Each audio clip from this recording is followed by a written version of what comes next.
Then that brings us to CR 55249, charge of criminal homicide. It's my understanding that we're here for the first preliminary hearing. Is the state ready to proceed? We are, Your Honor. Is the defendant ready to proceed? President ready, Your Honor. Very well. General, besides your prosecutor, do you have any other witnesses present in the courtroom that you intend to draw testimony We from? do have 2 law enforcement, Your Honor, and 1 in the back waiting room in the vestibule. Are you asking for that witness to be sworn as that? That's fine, he's our first witness. Well then, before I do that, the ones that are present in the courtroom, let's let them stand, please.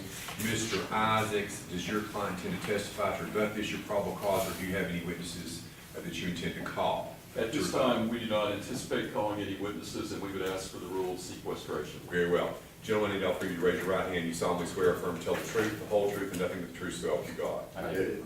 The rules of witness sequestration have been invoked. They require the separate reception of testimony. You'll be only allowed in the courtroom when you offer your testimony. Before and after your testimony, you cannot discuss your testimony with any other witness or any other party. So if you have your seat outside, please.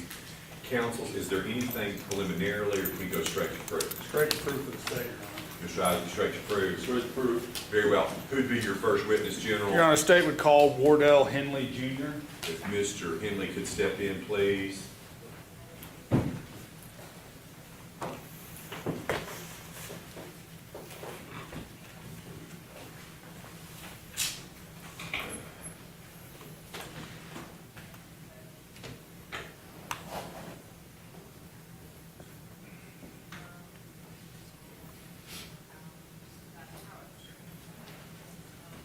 Sir, if you just come up this way and over around to my right, if you would.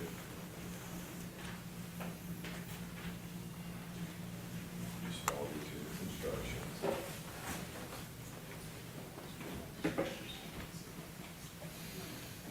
Mr. Henley, before you have your seat, please raise your right hand. You solemnly swear or affirm to tell the truth, the whole truth, and nothing but the truth, so help you God. You can have your seat, sir, please. If you just pull up to the mic. Gentlemen, whenever you're ready to inquire. Thank you. Will you state your name, please, sir? Can you spell your first and last name, if you don't mind?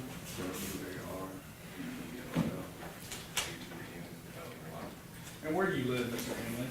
115 Maryville, And where are you employed? And how long have you been at Denso? And do you know an individual by the name of Alex Mills? And how did you meet Mr. Mills? At Denso, did he work there at Denso with you? How long ago, if you had to estimate it was that you met Mr. Mills at Denso? 10 years ago?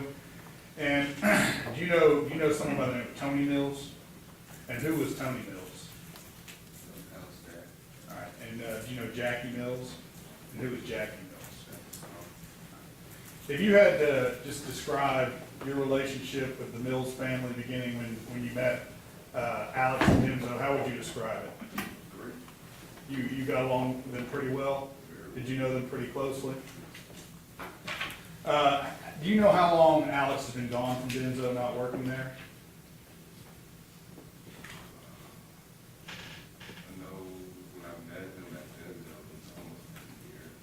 Okay. And he just hung out outside of Denso, he worked somewhere else. Have you stayed in pretty regular contact with him since he left Denso, though? Would you consider yourself friends? Brothers? If I can, please direct your attention to December of last year. Where was Alex, if you know, living at that time? I know he was living with his mom for a little bit. Then they moved in with his dad. Prior before they got his own place. Okay. And do you know why he moved in with his dad? I don't really know the circumstances. Sure. Did Alex Mills reach out to you some point about wanting to get together and hang out during December? Do you remember when that was about? It was Friday, and I told him that I work Saturday and I'm off Sunday. All right. And did you all make, what did he tell you when he called you? He said that he needs to get out the house. He got the house that day, and I told him that I work Saturday, I'm off Sunday.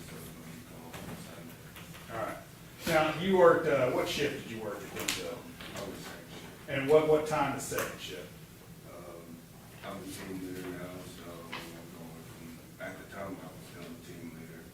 I was going from 2:30 until 2 a.m. Okay, so 2:30 in the afternoon, you typically go into work, and then you get off around 2 o'clock in the morning. So when you were talking, was it sometimes early in the morning, after you get off work, that you would speak? It was before, Okay. before. So you spoke to Mr. Mills during the week and made plans to see him that weekend, is that correct? And were you gonna work a full shift, or were you working a partial shift? How was that gonna work? Saturday, I think it was half shift, because I just went in and did trucks. Sunday, I was off.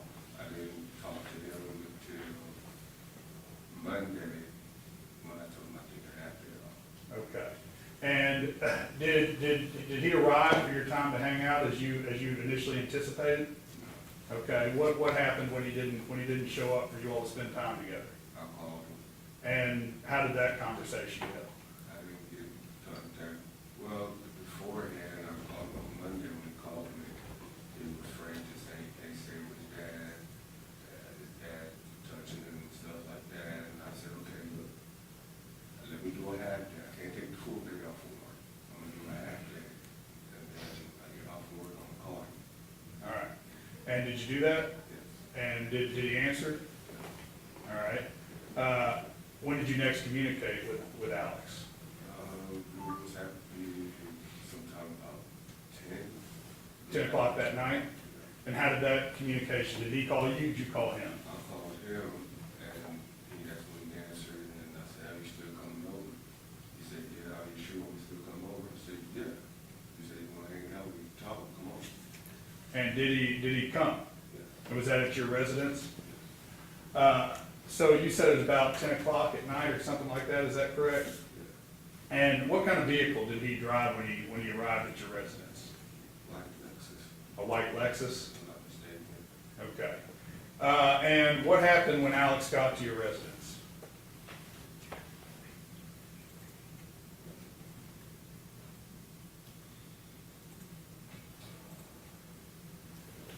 He knocked on the door, I opened the door, he had his arms spread open, like wanting to hug.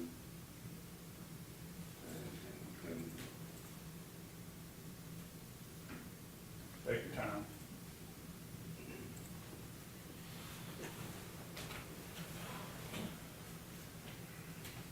He comes in, and I asked, I said, bro, you know, you got blood on you. And he looked around and said, where? I said, on your shirt, on your pants. And he took off his hat, took off his shirt, went in the kitchen, washed his hands. So you noticed that he had blood on his clothing, is that right? I'm gonna ask you if I may approach, Your Honor. You may. Do you recognize this photograph, Mr. Henley?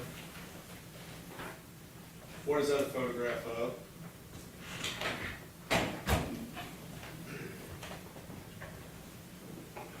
Take your time.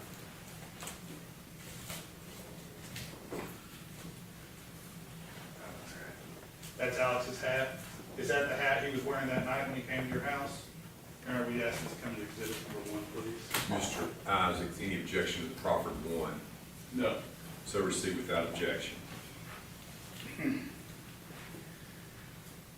And so, Mr. Henley, this gray Titleist hat on the screen, that's the hat you were referring to, is that correct?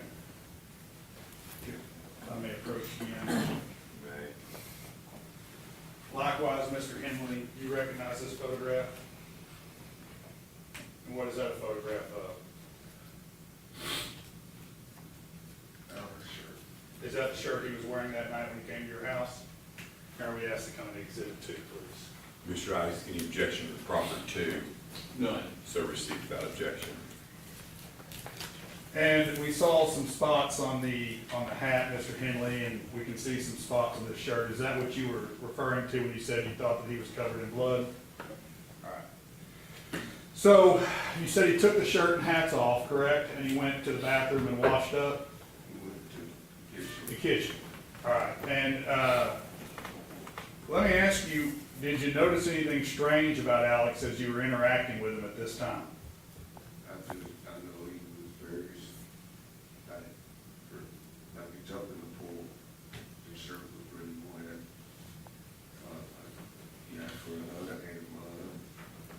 I mean, this was in December, correct? I'm guessing wasn't too hot outside?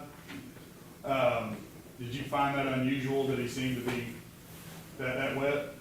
I did. Did you ask him anything about what was going on, or where the blood came from, or anything like that? And what did he say when you asked him that? He said that, his dad fell in his head and he helped him up. So, and you know his dad to be Tony, is that correct? So he said his dad had fallen. Did he say if he was getting his dad any help or assistance or anything of that nature? He said he called the police came over there to check up on him. So he said the police were over there at that time checking up on Tony? Did that seem strange to you at all? To me, yeah. And at some point in time, did Alex receive any phone calls or anything while you were talking to him? Yeah, he said it was police called him and let him know that they couldn't be inside the house. And did that seem strange to you at all? And why did it seem strange? Because he told me that the police was there checking up on his dad, and he said they couldn't stay there, so he left. And then he said he talked to the police.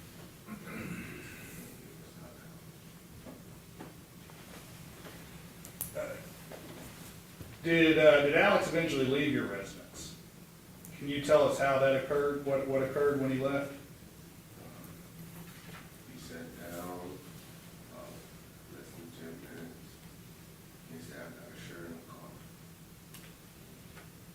And we went out to the car, and my wife at the time come out the bedroom and said, "Alex is leaving." I said, "No, he's going to the shirt." And I looked outside the window, driving down the street. And what did you do when you saw the fact that he was leaving your residence driving off? I called him, And what did you say when you called him? said, "We're going to the store." And he left. That he was going to the store? Did this, I mean, y'all were supposed to be hanging out, right? Did you ask him anything about that? What, I say at some point in time you went to bed, correct?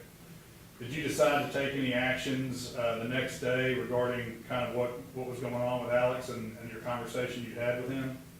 Well, that night after he left, I called Jack and talked to her and let her know that I was over here. That he was available going to his nana's house.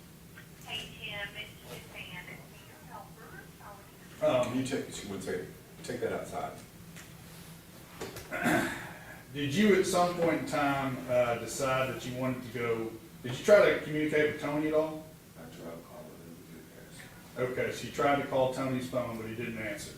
At some point in time, did you decide to take action in regards to trying to check on Tony? I called Jackie and was talking to her. She said, "I really want to go check on him." I said, "I don't know. I wish I was going."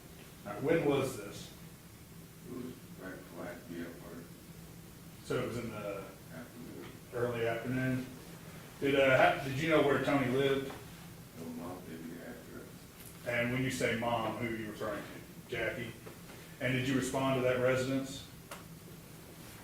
If I may approach again. Do you recognize this photo, Mr. Henley? What is that a photo of? That's the residence you responded to check on Tony? I'd ask this come to Exhibit 3, please. Mr. Isaacs, any objection to proffer 3? None. So received. What did you do when you arrived at the residence, Mr. Henley? I was driving to Jack, talked to Mom. Said, "Mom said nobody answered." He started opening the door, the door unlocked. So when I get there, I see both vehicles there, Tony's, well, I see 2 cars there.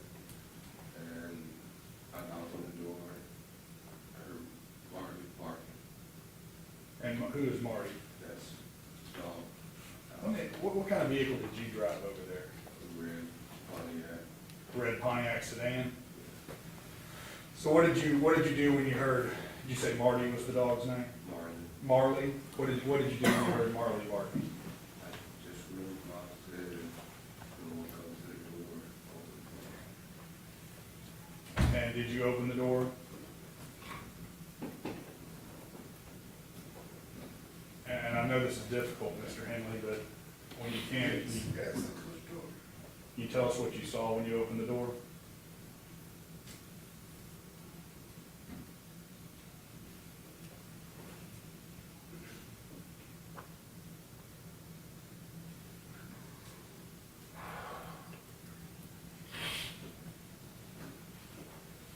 Open the door. First.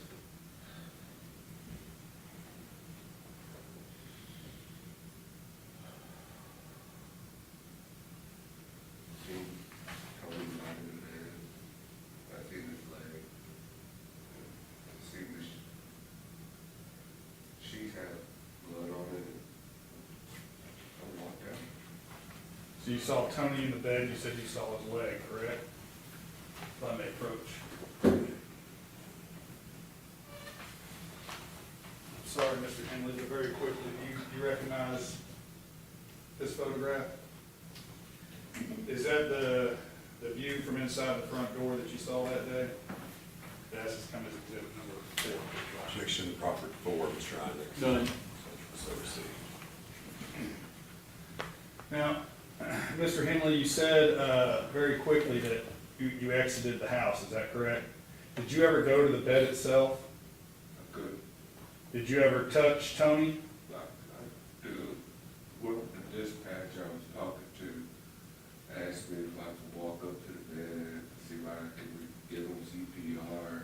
I made it to chair, and I couldn't go to her. So, when you initially exited the house, you called 911, is that right? And did law enforcement respond to that location? And did you relay to law enforcement what you told me here today? So, you just have to answer if you're ready. Yeah, please. Thank you, sir.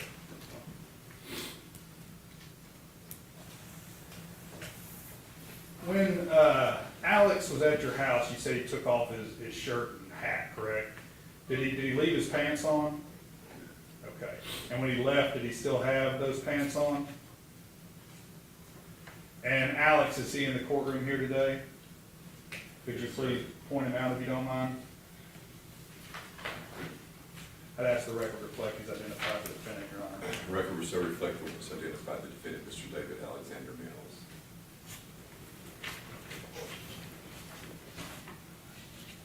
I'll pass the witness. Thank you. Mr. Isaac, any inquiry for Mr. Henley? Yes.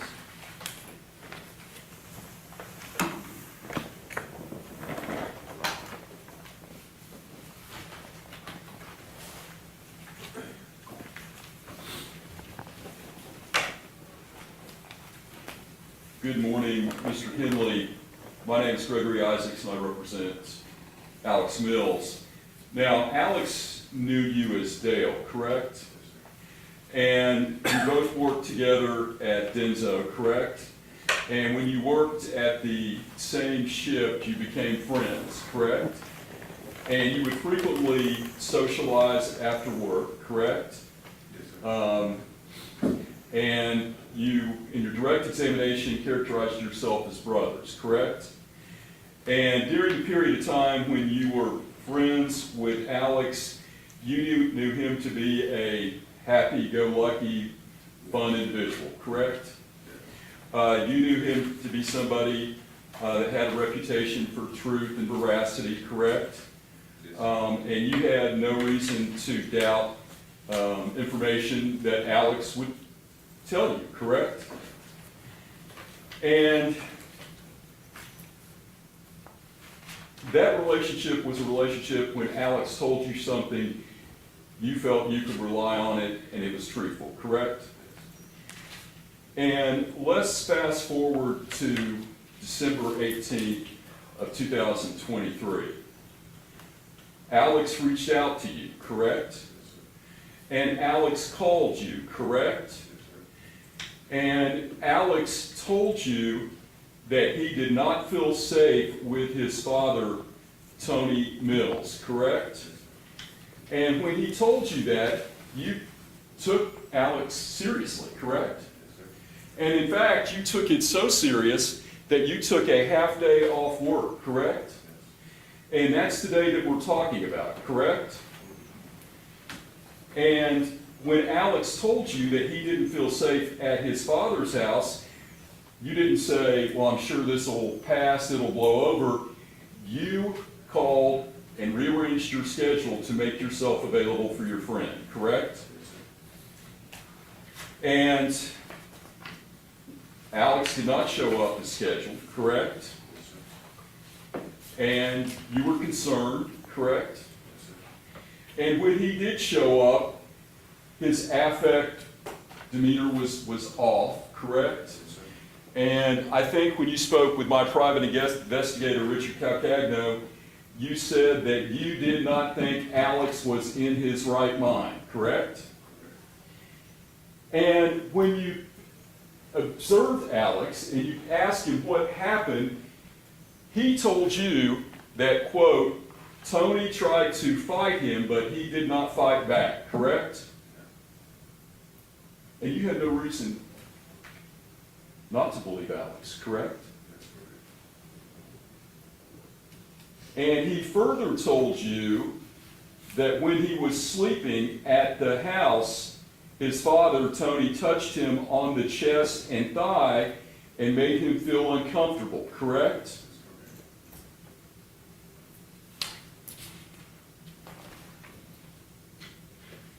So, if I could summarize, on the 18th, Alex reached out to you and said he felt he was in danger and in trouble. Your Honor, that's mischaracterizing the testimony. I'll withdraw the question. Thank you. He said he didn't feel safe. And you believed him, and you believed him to the extent that you called in to take a half a day off work. He also told you that his dad tried to fight him that evening, correct? And that he touched him in an inappropriate way when he was sleeping. Alex never had lied to you before during the pendency of your friendship, correct? Nothing further. Mr. Isaacs, thank you. Gentlemen, can you redirect? Yes, Your Honor. Mr. Isaacs asked you about Alex's state of mind. Was Alex using drugs at the time? Objection, lack of foundation. Gentlemen, your response. Your Honor, I'm asking him if he knows whether Alex was using drugs at the time. If he knows, Mr. Isaacs, can you answer that question, please, Mr.? I thought, yes, at that time, because of the years. Had you used drugs with Alex in the past? Objection to relevance. We've been provided copies of tox reports, and it doesn't show drugs, it shows a drug. So I object to relevance, lack of foundation. Mr. Isaacs asked if Alex seemed in his right state of mind. He elicited the answer that he does not. I'm This- following it up on his direct. This witness answered the question as to that. Your second question, General, for the purpose of the preliminary hearing, I'm not going to allow. So do not answer that last question, Mr. Miller. The court's received the first answer. In the many years you had been around Tony and Alex, had you ever seen Tony mistreat Alex? Myself, Had you ever seen him verbally threaten or verbally abuse him? anytime I was around, no. Were you aware, did Alex ever tell you, the defendant ever tell you, that Tony had previously abused him? Did the defendant ever tell you that he'd ever been verbally abusive or threatened to abuse him? He told me anything was that thing. All right, you guys were brothers and close for 10 years, and you'd never heard anything prior to the night Alex showed up at your house covered in blood, correct? Correct. No further questions. Mr. Isaacs, any recross from Mr. Henley?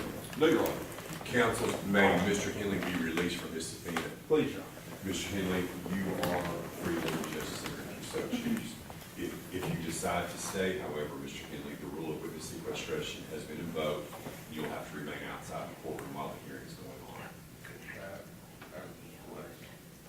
But any questions that you've got, you'll need to ask the assistant district attorney. I know that's inappropriate for you and I to have that dialogue. You can speak to the state about that, but you're free to step down, Mr. Henley. Thank you. What was the question? I'm sorry. He said he had a request, and I told him he needed to speak with y'all about any request. If he could relay that to Ms. Kaler, we'll. You speak with Ms. Code about that. Now, General, who'd be your next witness? Your Honor, Lieutenant Eddie Davis, the Maryville We Police call Department. Lieutenant Davis round, please.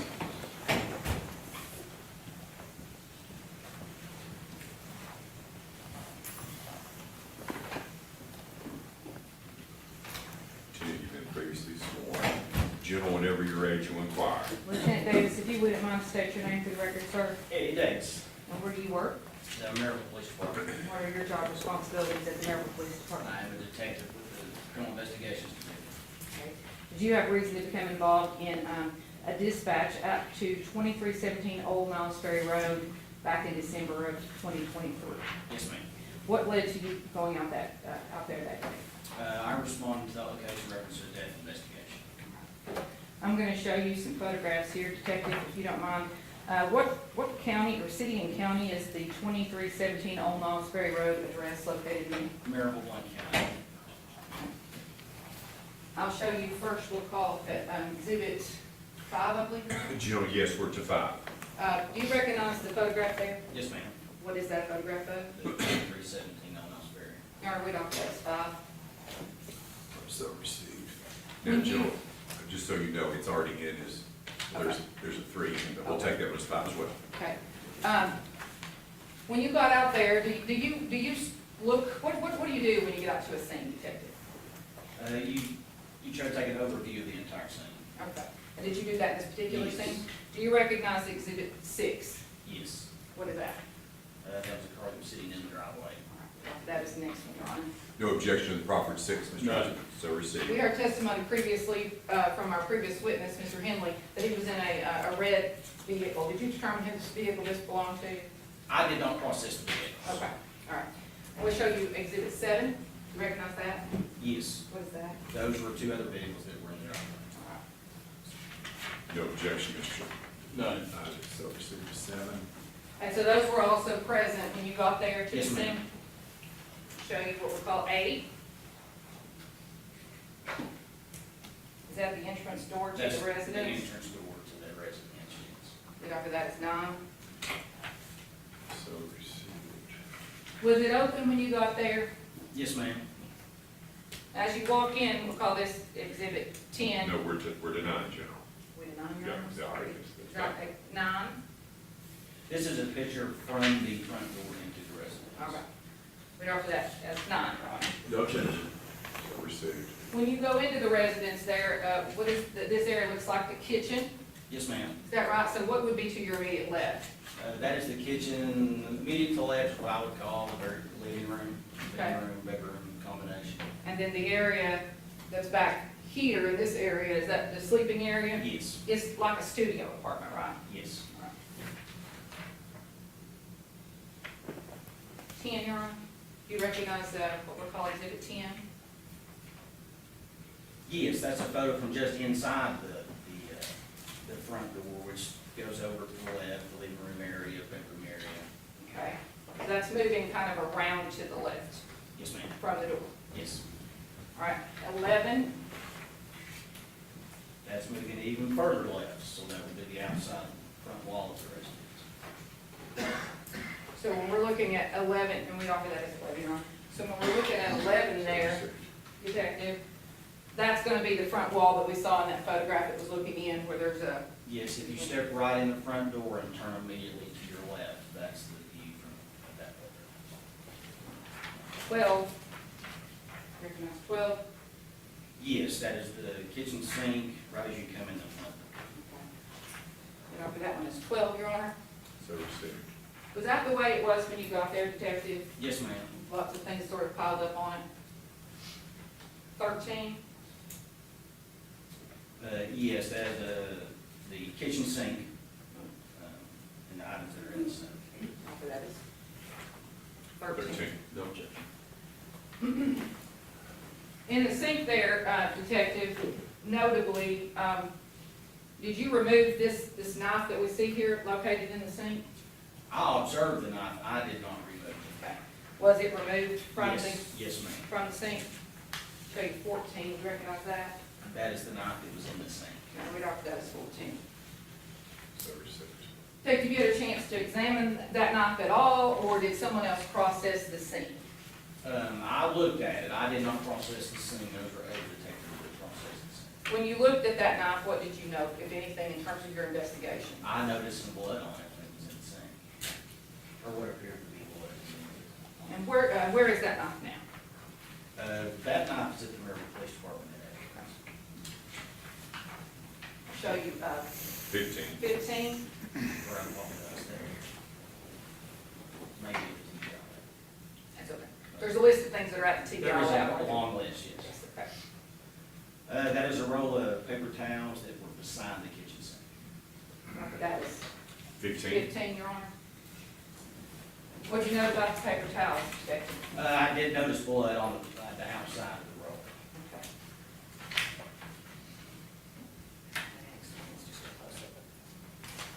Mr. Isaacs, I'm just receiving it until I hear your objection. I sent all of these to him I before know. this We hearing, viewed Your these Honor. previously. I'm aware, but I'm not gonna do the dances first. I'll let you, you'll let me know when you object. Yes, sir, I will. Very well. Detective, you recognize that photograph? I did. What is that? That is another kitchen knife that was in the small cubby below the counter. Okay, the after that is the next numbered exhibit, Your Honor. We're 16, General. 16. Did you all take a close-up of exhibit 16 showing that knife?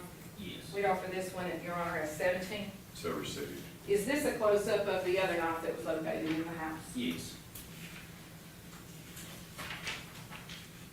Exhibit, we'll call 18. What is that? That's the stove right there in the kitchen. All right, we offer that as 18, Your Honor. So received. We're looking at 18, Detective. What, if anything, did you note in terms of your investigation in this particular case about that? That photo, I did notice the partial appeared to be a palm print on the stove. Exhibit 19.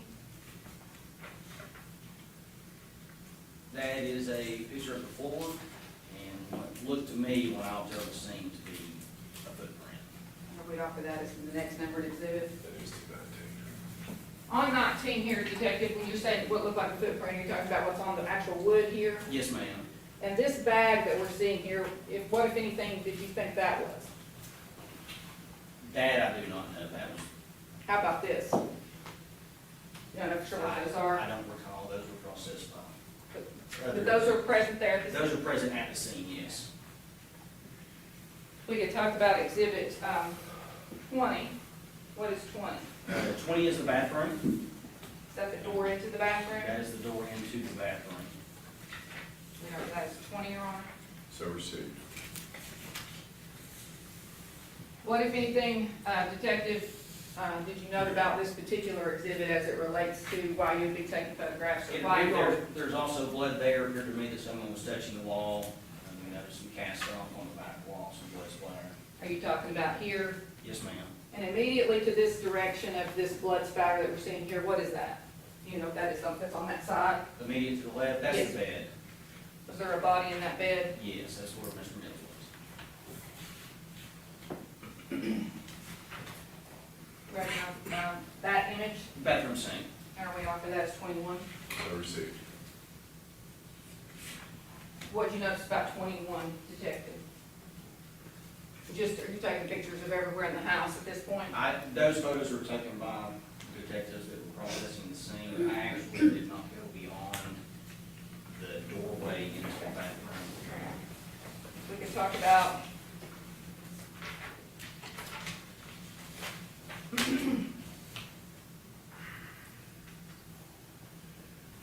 Detective, you recognize exhibit 22. Yes, that is a photo of Mr. Mills lying in bed. Did you all move him before exhibit 22? I did not. Detective, or the next one?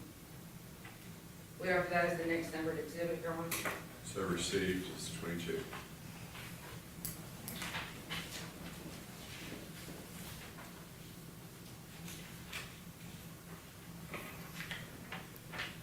Show exhibit 23. That is also a photo of Mr. Mills. We offer that as the next numbered exhibit. So received. Detective, as it relates to exhibit 23 at this time, could you tell what kind of injuries you were seeing there? It appeared to me to be stab wounds. And then I'll show you exhibit 24. That is a photo of the bed and the wall directly behind the bed. Is that after the victim's body's been removed from the scene? Yes. We're off that as the next one, Your Honor. So received.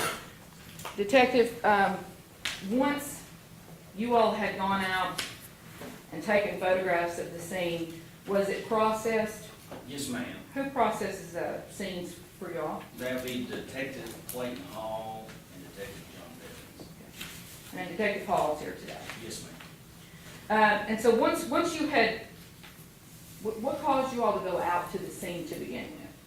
There was the 911 call for Mr. Henley. It was the original call.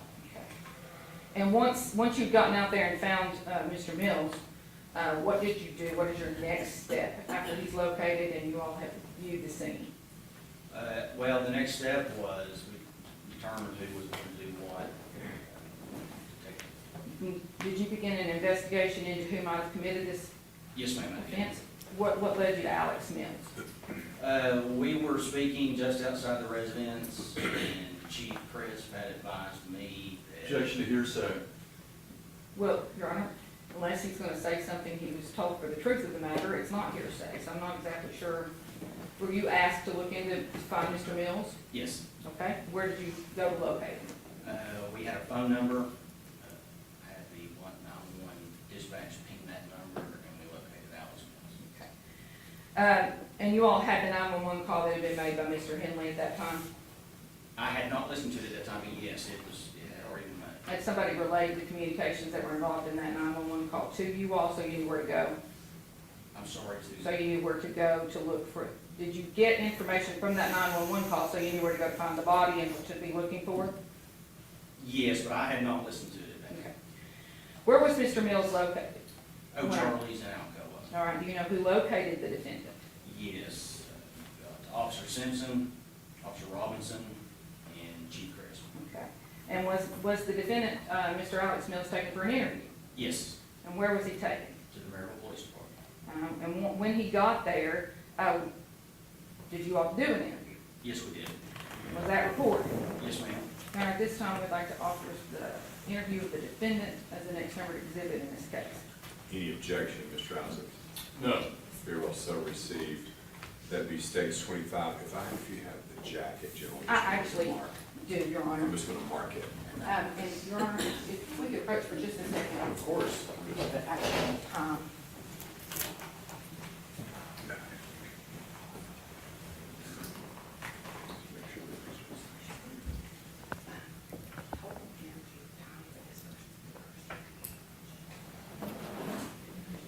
is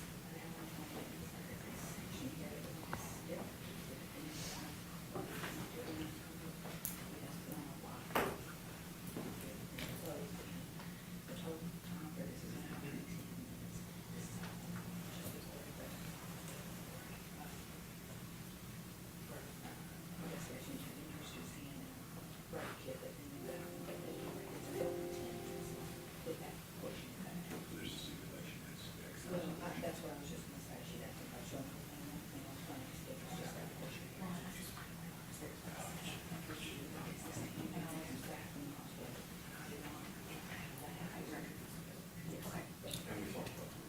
And there she is. Very well. So received. Just 1 second.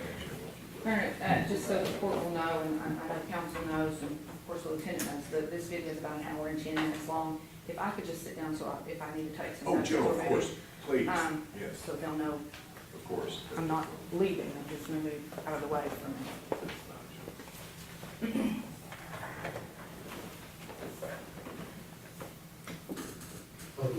I think there's evidence. I tell you what, I'm gonna sit you right here. Why don't you just have a seat right here? Now, just for me right now, don't drink, don't eat, don't touch anything. Okay? I'll make sure, and like I said, I'll work on getting you something to drink, all right? All right, let's go outside the store. Well, I'll have a brief matter before you.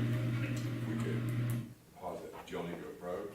No, a motion, unless there's a foundation that Mr. Mills obviously now is in custody, that he has waived his Miranda rights, we would object to any statements that he makes. Or any motion to suppress his statement should have been filed prior to the hearing beginning. They have a copy of this interview, they've seen it. This is not a surprise or shocking to them. That has not been filed, we're in the middle of a hearing, it's evidence in this case, and the state's objecting to a motion to suppress in the middle of it. Well, this is not a court of record, and in terms of written motions, I don't know that there's a requirement to raise a constitutional issue pre-hearing. So, once he's in custody, we would object unless there's an appropriate foundation that he was Mirandized and waived those rights. And I think we wait just a minute, you'll actually see the Miranda happen, but again, I'll renew my objection to him filing and arguing a motion to suppress in the middle of the hearing. And I'm going to, General, I think your argument is well founded, especially given the fact that you indicate that we're about to see what Mr. Isaac is complaining of. Your objection is overruled. It is noted for the purpose of the record. Please continue, General.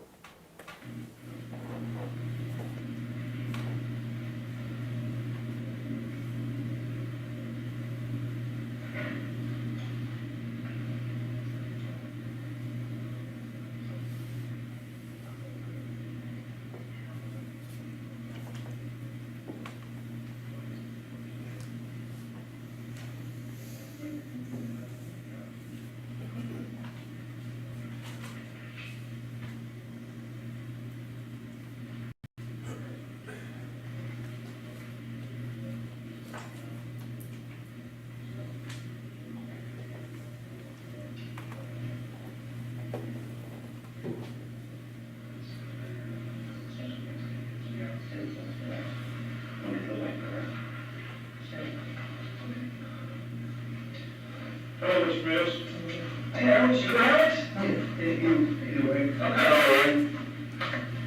You can trust me, sir. You got your bottle of water there? Yes, sir. All right, that's oh, even better. That's right. Let's put on the bed, get those off. I asked to do that. Oh, yes. Here you go. I'm turn your seat right around this way just a little bit. Make yourself comfortable, okay? I'm Ryan. And that's it. Nice to meet you. Nice to meet you. Feel free just to relax a little bit. Get your water, get you down up, okay? You need to take your jacket off? I'll take my jacket. Yeah, I understand. That's fine. Little warm in here? Yeah, understand. Get you a sip of water there. Just relax, man. You gonna be all right.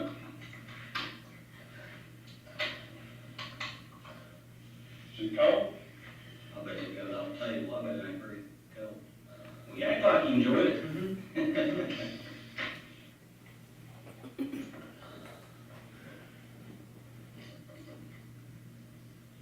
Good.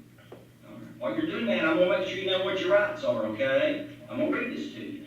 I can't see. I can't see. But you read it to me. I'll read it to you, and I'll go real slow, okay? And I'll give you an opportunity to ask any questions if you want to, all right?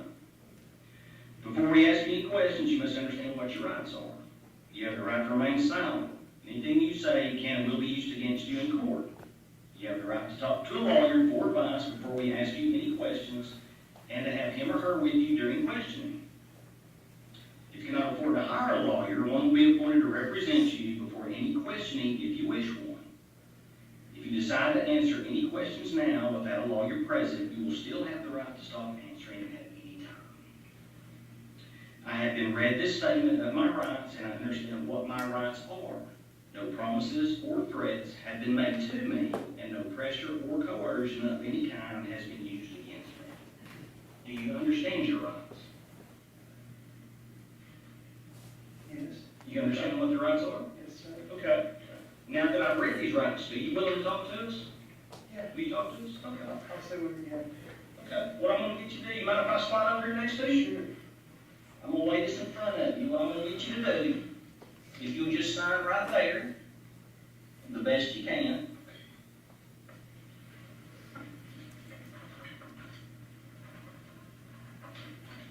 You'll slide that down there. Thank you, sir. We got coffee too, if you ever have some coffee. You want some? You want some? I'll get you some in a few minutes.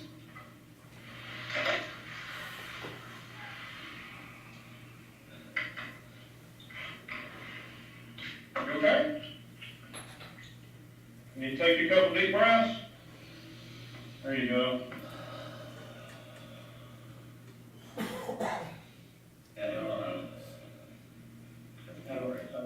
You don't want that?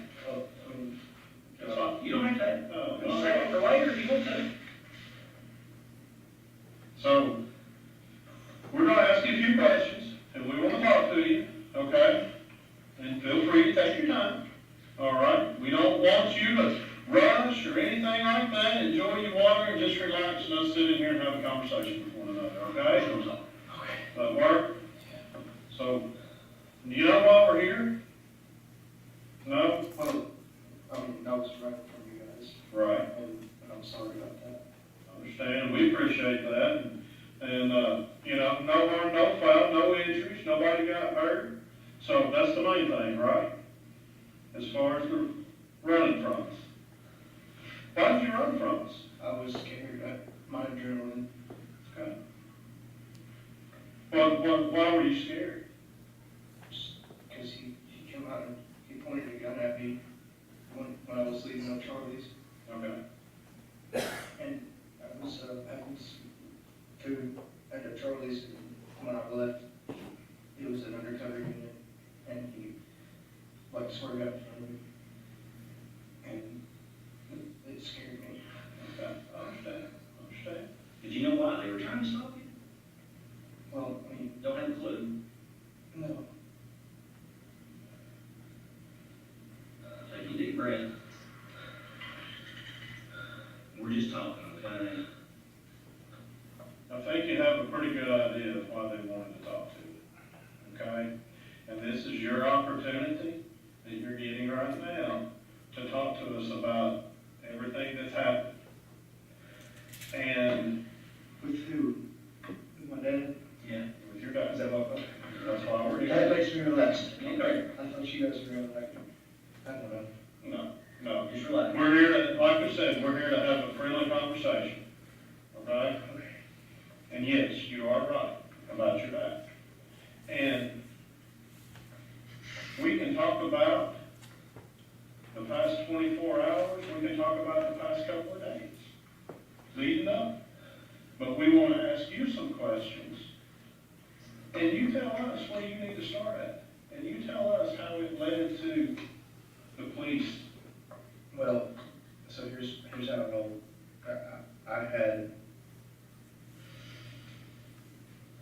I had a house that my dad owned, and he let me move in there. Okay, where was that at? It was on Landau Okay. Drive in Maryville. And it got to where I was doing methamphetamines. So I stopped, caring about what I wanted to do with the cleanliness of my house, what I wanted to do with my brain, and it just got to the point where I hated going to work, I hated being at home, I hated my whole life, and I went through a phase there for a little bit where I would like dress up, because I was so foggy headed, From the meth? it took a toll on me. It does. Sure does. And I feel like some of the guys that came over to the house might have, been a little too rough with me. But I was out of control, I didn't have the mental block, if you will, to process that. I was just blind, I was just doing whatever, Understand. And after I moved out, I had to move out of Landau because it was so bad in there. I mean, I barely had any food in my fridge. I had appliances anymore. I had to sell my oven because it had roaches in it, and they were getting everywhere in the house. And it just got to the point where my dog was hunting roaches, and that's when I knew I had to do something about my life and my surroundings. And I left the house. After I left the house, it really calmed me down. But then I went to my mom, and I love my mom and my dad, but you know they're both kind of distant. They work very hard working people, but they were pretty distant growing up, and I just feel like my life has been again blocked because of my situation. So how long ago was that you left Miranda out? Oh, And you can ballpark, I mean, you know, back in the summer, 2 weeks ago, something like that. I think 2 weeks ago. Okay. All right. And you went to live with mom, right? Yes, yes. And well, here recently, this is the part where it all like pinnacles, you know. Mm-hmm. My dad was, and he has a little house. He has a small, you know, little like apartment style, and he's really bad with handling his alcohol. But I love him, you know, either way. But he would touch me, and I didn't really feel comfortable with that. I was sitting in the chair, and he had a lounge chair, and the kitchen's like back here, ow, and the kitchen's like behind me, and he come up and like started like rubbing my chest, and it was really uncomfortable. So that like brought my guard up all the way where I just didn't want to, you know, be around him, and that made me feel really terrible. So. And was that an isolated incident that happened, or was that just one time recently, or had that happened before? I think it's happened because, well, there was another time where I was laying on the bed, and he has just a single, a queen size bed, and I woke up to him rubbing my thigh one morning, and I sleep with just boxers on, you know, and I would come awake looking up at him grabbing my thigh, like, or not grabbing it, but like, you know, rubbing it. And it was just really, I don't know, you know. Makes you feel uncomfortable. Yes, sir. Yeah, creeps you out. It did. Yeah, okay. So I just feel violated and used. What's happened to you recently? Well, I left my mom's house because she stole a handgun that I had hidden from me. Right. And when I realized that it was missing, I immediately panicked, you know, like, why did she have to take my pistol from me? You know, what was her reasoning behind taking the pistol? Right. I didn't even go to question her about it. I just got my stuff and left with my dog. And it was really hard because that's the only people I've turned to my whole life. So it was really hard to deal with all the distance, but at the same time, I thank them for all of the rewards from their labor, you know. Right. When's the last time you talked to your dad? It's been a few days. He's been drinking so much. He's been drinking a lot. Did you talk to him on the phone? Did you see him in person? And personally, when I was over there, he was like drinking a lot. When was that? When was the last time you were there? It was like 4 days ago. 4 days ago? Okay. So that would have been, I just want to look at the calendar. 4 days ago would have been a Friday, the 15th? Okay. Investigator Carter is here, and I think he's got a few specific questions that he may want to ask. So I'm gonna step out and let him come in. He's just like me and him. All he wants to do is just talk, okay? Is that cool? No cool mustache. Yeah, really cool mustache. Did you want that coffee? Oh, please, yeah. Okay. Oh, yeah. Thank you.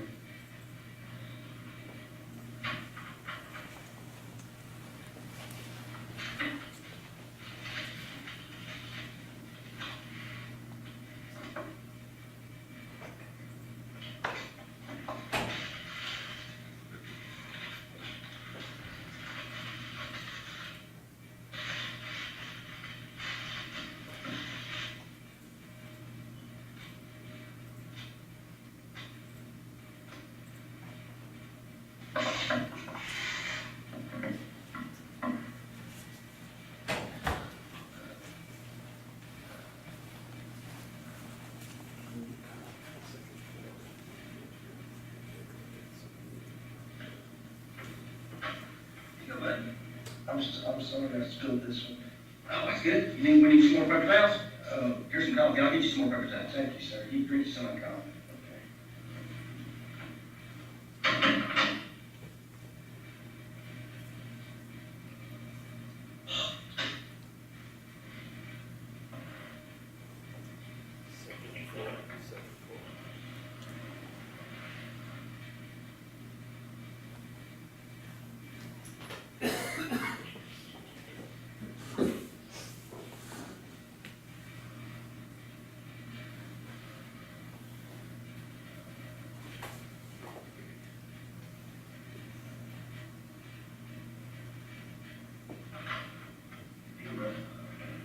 It was too hot. Too hot? Yeah. It burned you? You all right? I'm just really tired, I'm sorry. That's all right. Alex, my name's Darren. Is that stuff from your truck was already on the house? That's his. That's you, okay. Somebody else, okay. It's not a big bunch of trash in here on top of it. You good? Yeah. I said, this is Darren. Darren, this is Alex. We were talking. So when was the last time that you saw your dad? Oh, about 4 days ago, I think. About 40 days ago, you think? He was, the last time I saw him, here's the last occurrence that happened. I was sitting in his bed, like, after I had a shower, and he was talking to his friends, and they come over for, like, an intervention or something. For him? For him, because he just drinks so much. Okay. You alcoholic? And, yeah. And, so, after they came, it was like 7 people that come over. And, they all gave the whole, we care about you, we love you. And, I mean, this really got to me. As soon as they all leave, and this is, it's like a 25-minute spiel about, you know, how he needs to get help, he can't control this. And I agree, I don't think he can control it. But the last time I saw him, they all left and he went right back to this office and started drinking again. Yeah. What day was that when you saw him? Mine's pretty foggy. Were you over at your dad's last night? No. Last night? Last I night? can't remember. Yesterday evening sometime? I'm pretty foggy. Could you have been over there last night? Last night? Yesterday evening? What?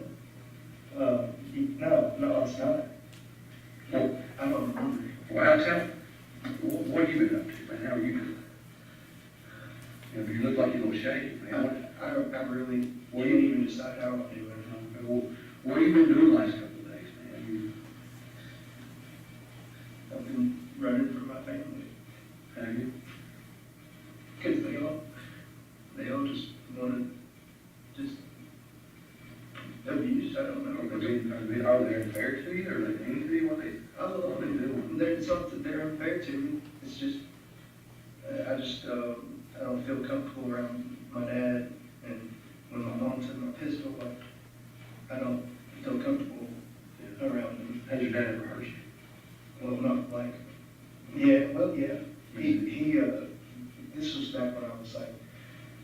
seen him, he did drop me on the floor for smoking marijuana, Yeah, and that was a pretty rough hurdle.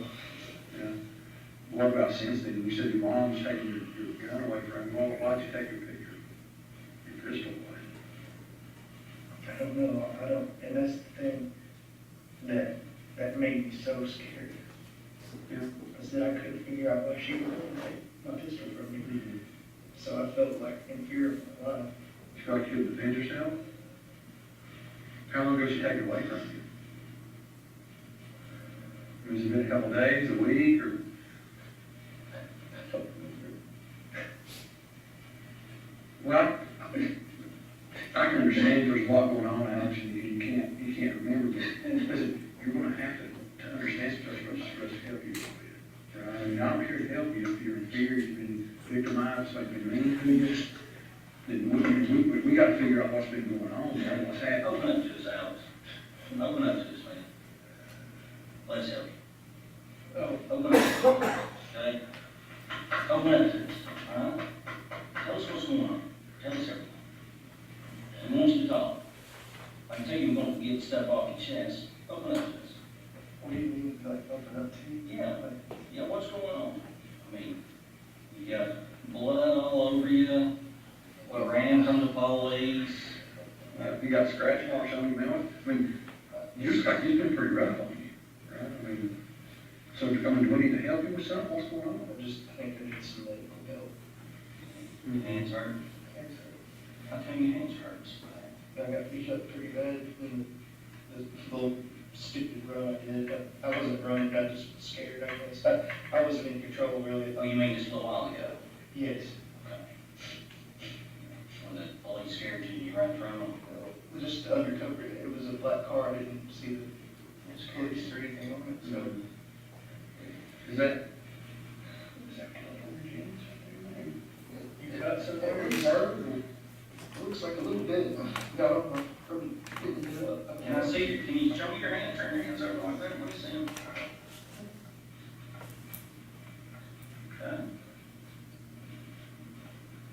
Yeah. Where'd all the scratches come from? Got them all the way around.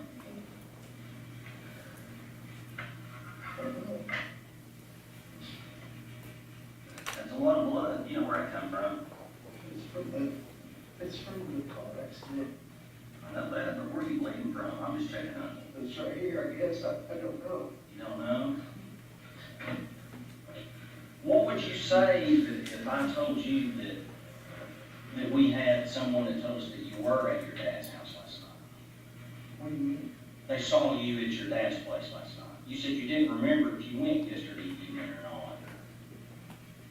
But neighbors said that they saw you there, moving some stuff in or moving some stuff out Yeah. at your dad's house. So that's what he wanted to move. He wanted to move on and move out, and that was the whole what we were Oh, about. he wanted to move out. That's well. That's what. Yeah, that's what we were leading up to. Is me moving in with him, and that's I tried to like scar that from my memory, but that was the last occurrence is when we were talking about getting a bed together and stuff.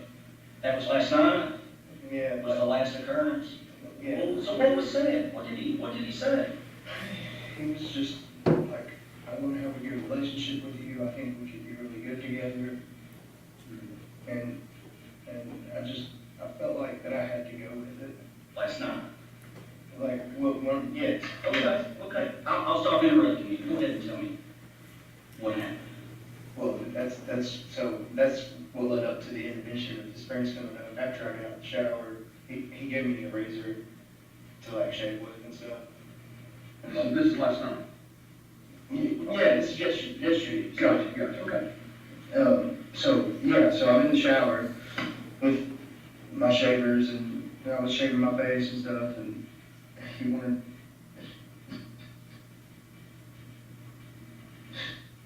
to do stuff to me. Have you done stuff like that to you before? You're safe here, Alex, you tell us. Yeah, you're safe, man. You're sorry, you're good to you. What do you do to you? I think he raped me. Was that yesterday or today that you think you did that? I don't know. I mean, he wouldn't feed me either.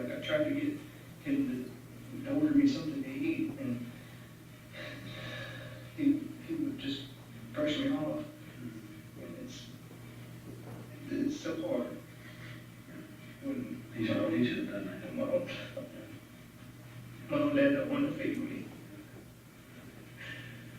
But, you know, That's so, did he make you lay down in bed with you after you got out of the shower? Is that what happened? I'm sorry you had to go through that. Alex, what happened after that?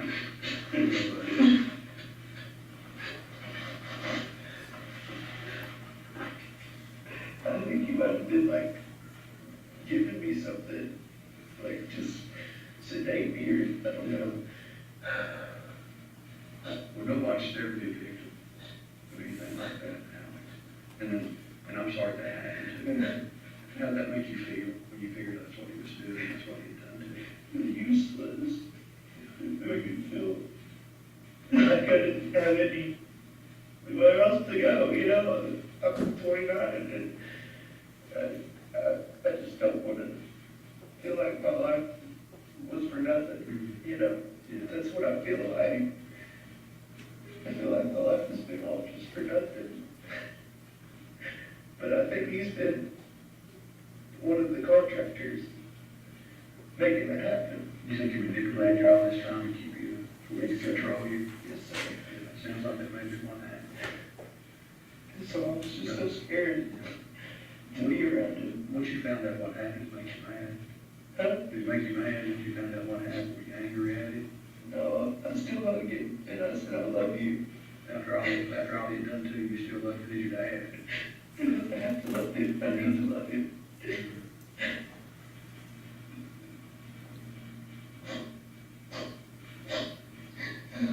Well, Alex, if you've been victimized, we want to help you in every way we can. I'm ready, yeah. Yeah, but when we do that, when you gotta tell us the truth. So I ain't lied to you yet, man. I mean, we do what we can for you. How do you get those cuts on your arm? Tell me the truth on that, what happens, man? Me and Dad got in a fight. Huh? Me and Dad got in a fight. Well, listen, man, you can defend yourself. If you were victimized by somebody, that's okay. What happened with the fight, man? What happened? You're safe in here. You're safe in here, you can talk in here. Sure. Yeah, it's a safe place, man. Nobody's gonna hurt you in here, and you're okay. What happened with the fight with your dad?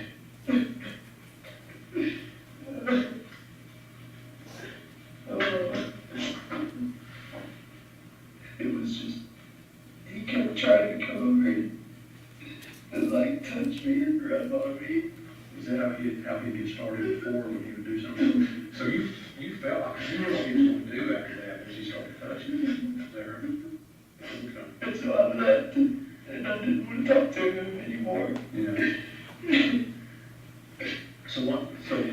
But you said you got in the fight. Did he scratch you like that? Were y'all fighting? Yeah. Is that his blood that's on you? Maybe some of it. I don't know. All right. Did you hit him with your? Did you hit him? It looks like he's scratching you. Were you defending yourself to try to get him off of you? How'd you get him off of you, Alex? Did you push him back? Yeah. Did you grab anything to get him off of you with? Or? He kept trying to like grab stuff, like weapons and stuff. Okay. And I just, Did you have to defend yourself? yeah, I defended myself, right? What happened? I had to just push him down and leave. Is that what? Okay, and not, I'm glad you made it out. All right, first of all, I know that. I'm glad you're here with us right now. But we got to figure out though, actually, so how did you get the blood on you? Because Dad was trying to fight me, and I think he was drunk still. Yeah. He's been He was drinking. gonna hurt you. He was drinking, yeah. And I didn't want him to do that to me anymore. What did you do to him to get him off of you? I had to just push him and keep him back. You know, because he kept getting up and like, Did you punch him? yeah. But So I think that's why your hand might be swollen? yeah, I punched him. But he was fighting me back. Well, right.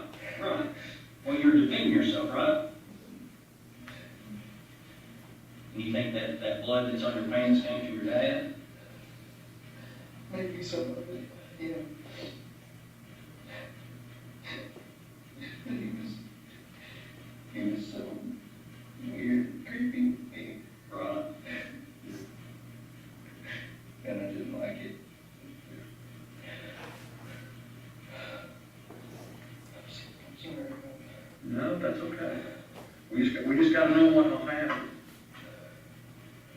That's all. Did he ever, you said he had some weapons and stuff, what kind of weapons was he using? Oh, he trying to use a lava lamp and, you know, just anything he can get his hands on, you know? Did he ever, do anything else? He didn't have any guns there, I guess. I don't know. The guns been taken away from From you. my You didn't mom. have, you didn't have anything. You didn't have a gun. Did you grab anything to defend yourself with? Well, I mean, there was a stool and I grabbed it, like, holding back and everything. I just don't want to talk about it. Yeah. Really, it's been talked about. I know it is. We gotta get through it though, Alex, before we can go before we can do it. We gotta figure out what happened. If we gotta understand how much you were victimized and everything that's going on before we can get, you gotta confront it.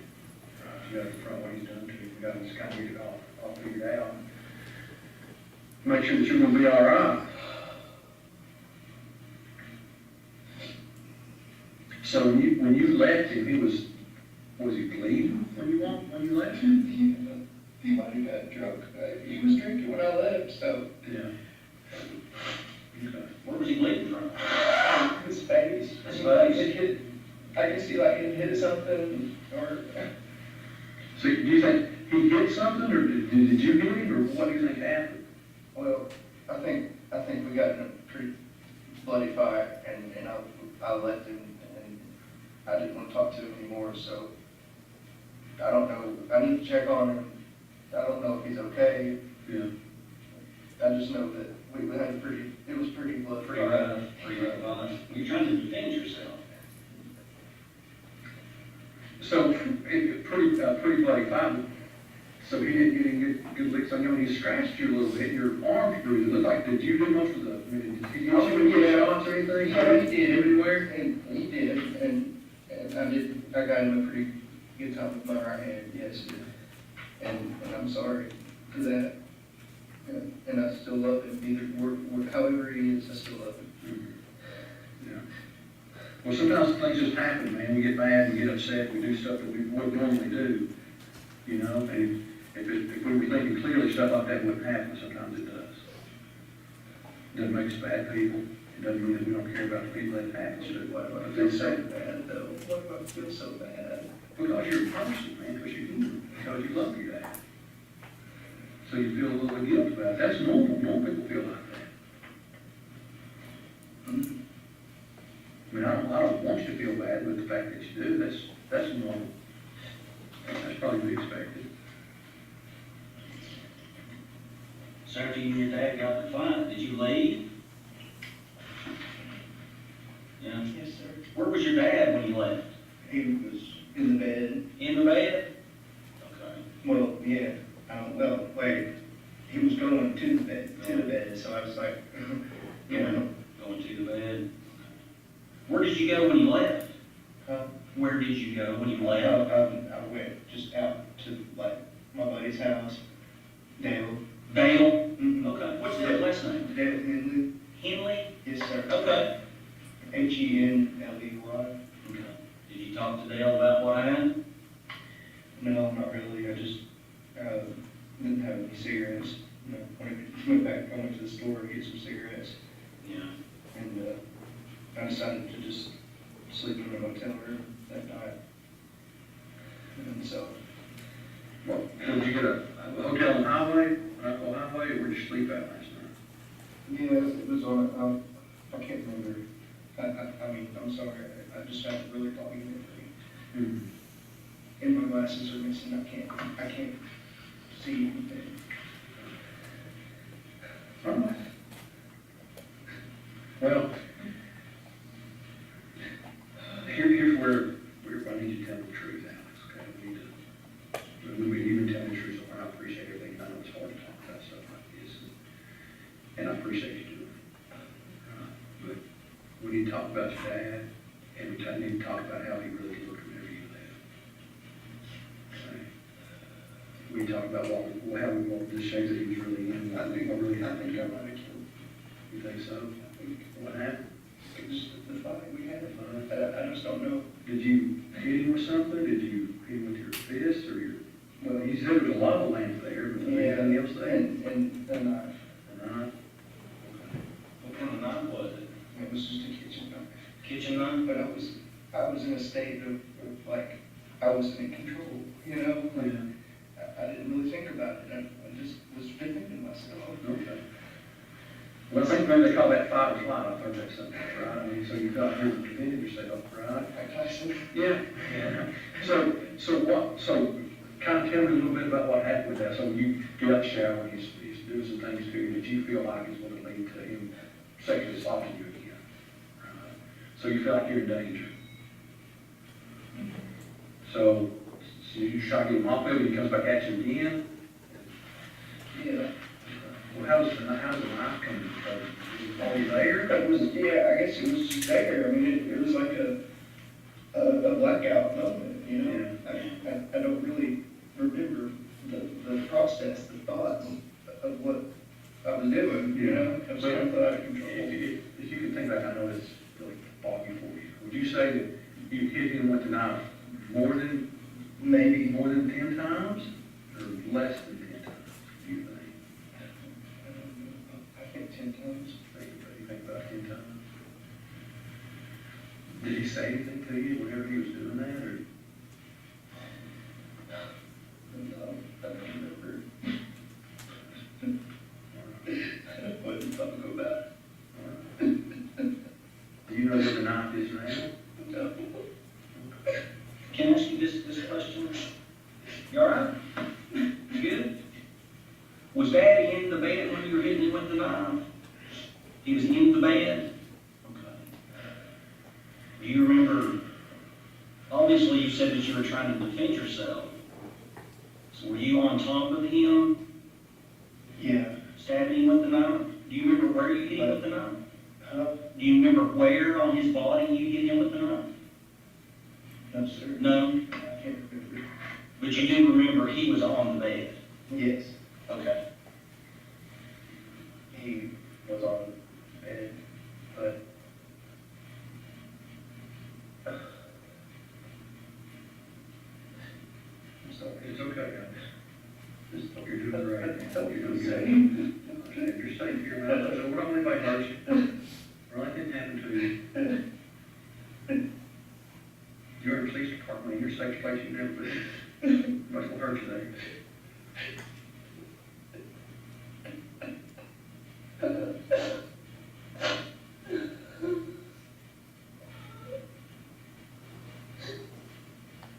Let me ask you this, Alex, okay?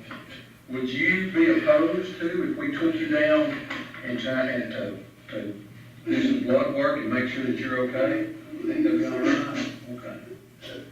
We'll probably get that worked out.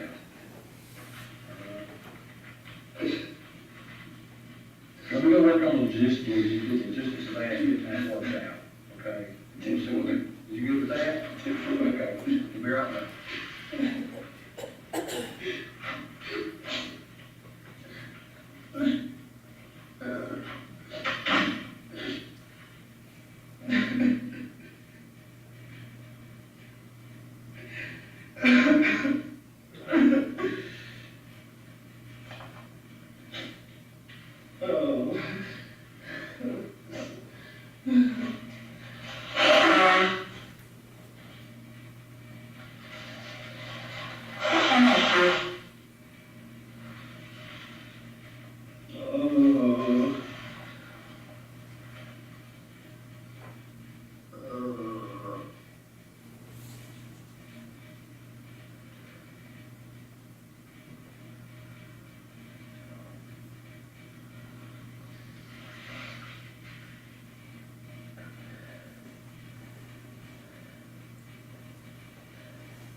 We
discussed previously, we're gonna fast forward through, there's some closure changes. Stipulated reduction, yes.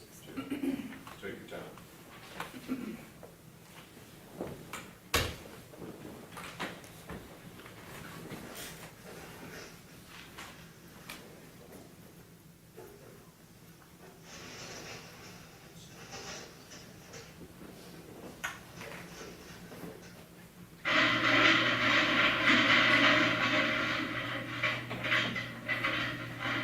Mr. Anyone have any more questions for you? So I'll send it and get you taken care of. Okay. You're done, you're good. You're done. Please. Breathe like you're doing it. Okay, so good. You're doing great. You're doing great.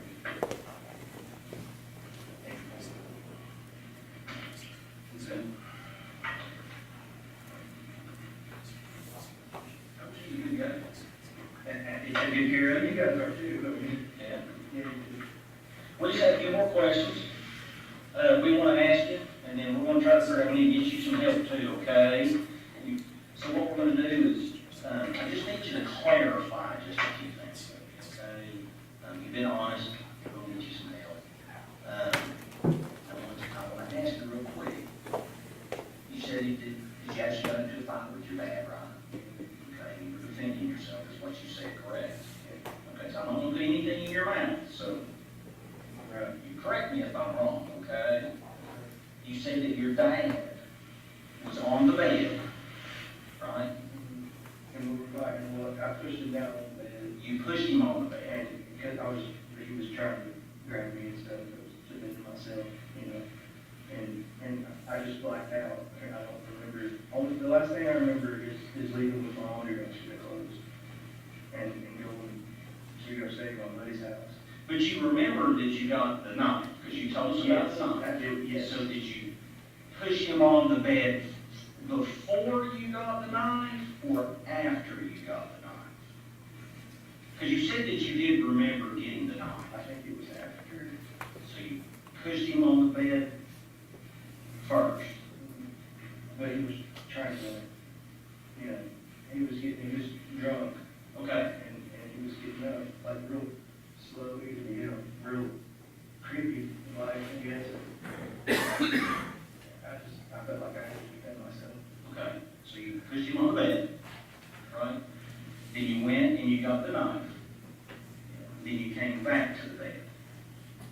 Because you told us that you were on top of your dad, stabbed him with the knife on the bed. But I was blacked out, and I was like, this and that of it, so.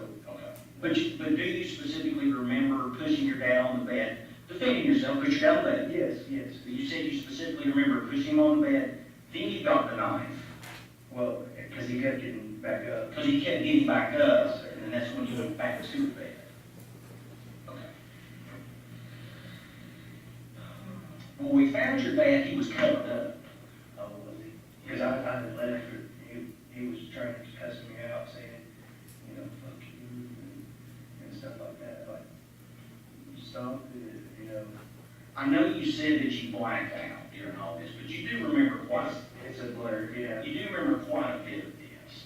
Do you remember what you did with the knife that you used? You said it was a kitchen knife, correct? Do you remember what you did with it?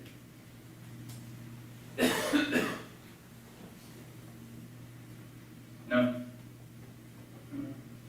Do you remember, did you wash your hands before you left? Yeah. You did wash your hands? Because we were fighting. Fine. Some blood on me. You had blood on your hands, so you washed it at the sink? Yeah. Okay, good, good. Because I saw a roll of paper towels there. Did you just grab a roll of paper towels? I was nervous, so I kind of was, just acting nasty. Okay. But you don't remember what you did with the knife? Where you might have put it? I think in the sink. You think you put it in the sink? I think so. Right where you washed your hands? Can you describe the knife to me? Just so I know what I'm looking at. About how big it is, what kind of knife it is. It was like this long. It was about this long, so like a butcher block knife. Like you cut big meat with, or a big watermelon. Yeah. You ever cut a watermelon? Yeah. Yeah, use one of the big butcher block knives, I guess so. about that long. No, it was, okay. Yeah, I got you. You're just guesstimating, right? Yeah, I'm sorry, I'm really scared. You're really scared. I'm gonna ask you this question too, okay? So we need to get your hand looked at. Okay. So can I see your hand again? We need to get your hand looked at. Okay, so what we need to do is get you to the hospital. Something else I want to do, and I need you to clarify this, because you told us that your dad had sexually assaulted you, that you think that he raped you. And when was that? Like, and how many occasions did it happen? When was the most recent time? When he was rubbing my leg the other day, when I woke up in his bed, he let me sleep in his bed. And he slept in a chair, but I remember, like waking up, and he was like, Rubbing your leg, and you said he squeezed your chest. yeah. And I know this is hard to talk about, because sometimes we have different definitions of different words. What else has he done to you? You specifically, I believe, used the word rape. So what is your definition of that word? I think when rape, like, what do I think rape means? Uh-huh. I think rape is where you take advantage of someone that's innocent. Take advantage of someone that's innocent. Okay. And I know this is hard to talk about, okay? Look, we're here with you, okay? Me and this detective are here with you. You're doing great, Al. You're doing great, man. You're doing good. So everybody. Hey, we're wanting to get you some help, okay? Big help. I know you do. And we're getting ready to start that process for you, okay? Did your dad do anything other than rub your leg or squeeze your chest? You gave me razors and shave with. Gave you razors to shave with? Okay, that's not right either. What else? I think I don't know what else he could have done, because he wasn't feeding me much, and he was drinking all the time, and I couldn't get through to him. Did your dad ever have sex with you? Not to my knowledge, no. Not to your knowledge, No. sweetie. You've never had sex. Your dad No. never forced Not that like, right, no. made you have sex with you. Exactly. Well, to my knowledge, I don't think so. Okay. Well, here's what we can also offer, okay? If this has happened to you, is to have an exam done by a professional. Like that. Would you like that? Would you volunteer for that? Okay, because we can do that also. All right, that's part of us starting this process to get you some help. Okay? So we're probably going to take you to the hospital here in a little bit, okay? And when you can get that hand looked at, now are you hurting anywhere else?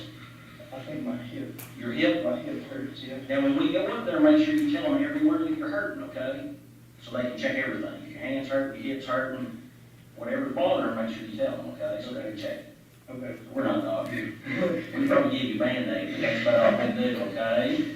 Nice to talk to you guys. All right, buddy. Take just a second, okay? And we'll get you over there, all right? Okay.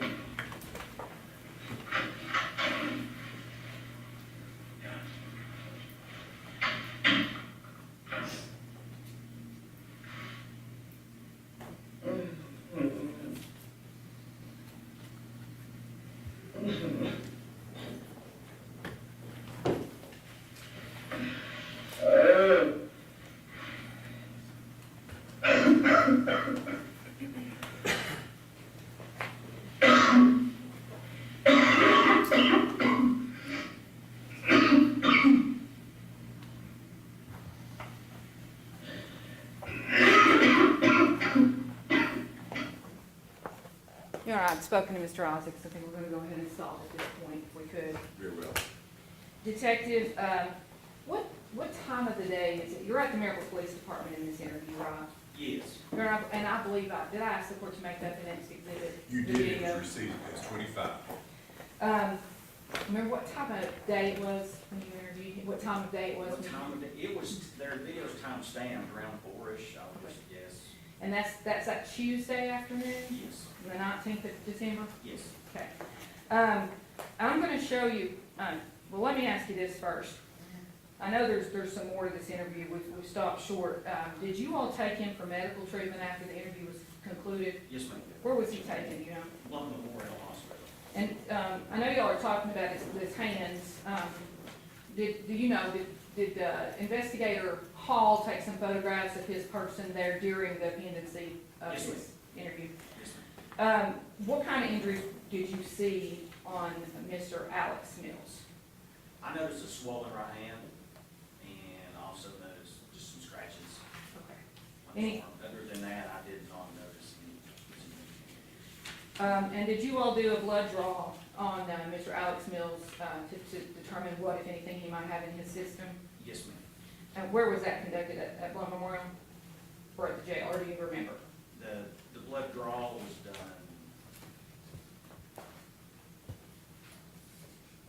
I do not remember. It was done one of the two places. But y'all did get some blood from Yes, ma'am. Mr. Alex Mills, and that was sent to TBI for analysis. Yes, ma'am. And likewise, did you go, was an autopsy conducted on Tony Mills? Yes, ma'am. All right. Did you go for that autopsy? I went for a short time. Yes. Were you able to observe the body during before the official autopsy was conducted, where the body was cut? Were you able to observe the body as it was brought into the forensic center? Yes, ma'am. And where was that at? I said the forensic center, that's in. Knoxville Regional Forensics. I'm gonna let you look through these 13 photos. I've provided a copy. Here in just a minute, I'm gonna ask these be offered as collective exhibit We'd be the 26-year-old. 26, but I'll let the foundation, on behalf of, satisfy Mr. Isaacs that he's familiar with them. And no, we do not have these photographs themselves for display. I have provided copies to council I understand. prior to this. Understood. Are those familiar to you? Yes, The ma'am. depictions in those depict what Tony Mills' body looked like prior to the autopsy for the cutting. Yes, ma'am. We'd offer that as an exhibit, Your Honor. Mr. Isaacs is stipulated to the cumulative exhibit 26. Yes. Very well, so received it, 26.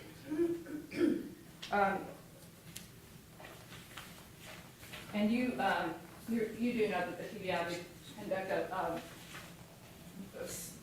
I guess, did testing on the blood of the defendant. Yes. And we did receive, Your Honor, we offer these as exhibit 27. 27 would be the alcohol, which was negative, is that right? Yes, ma'am. And then 28, Your Honor, we'd offer as the next one. Again, we provide a copy to defense counsel. And that is? 29. It's the, I know it's 29, but that's the very. toxicology report, Your Honor. Any objections to those? No, no, sir. So received. Your Honor, at this time, we'd also offer a copy of the official forensic final autopsy report conducted and prepared by Christopher Lockmiller, medical doctor and forensic pathologist at the Regional Forensic Center. Any objection, Dr. Can I Walker? address report? Yes, sure.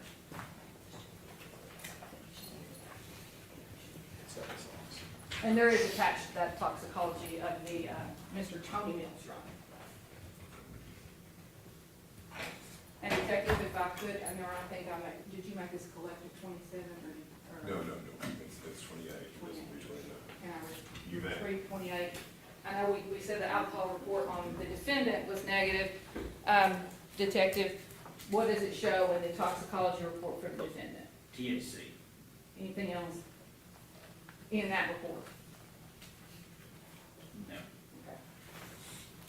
And then as it related, did you look at or have an opportunity to look at the autopsy report once it was prepared by the Regional Forensic Center? I read the autopsy report, yes, ma'am. Do you recall, and trying not to mess up the judge's I'm fine, order. Jim, you go ahead, you're not, you're, If you I go could ahead. retrieve exhibit 29 and refer you to the NMS report on the back there, Detective Davis, if you could, and wouldn't mind doing so, could you tell us, did the deceased have anything in his system? I've got positive findings for ethanol, blood alcohol concentration. And what is the blood alcohol concentration? The blood alcohol concentration is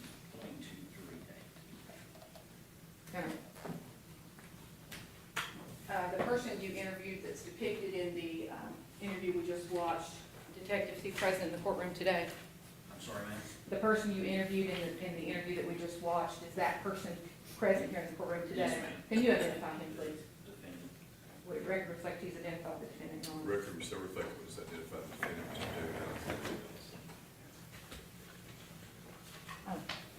Davis. Detective, when you got to the scene of the 2317 Old Knoxbury Road, how was the deceased positioned in the bed? Do you recall, was he covered or uncovered? Do you remember? Covered.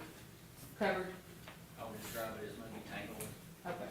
in the blanket. The blood that was visible, was it on top of the blankets as well as the sheets, or? Man, the blood was everywhere. That's all. Thank you, Detective. General, thank you. Mr. Isaacs, your cross-examination of the lieutenant.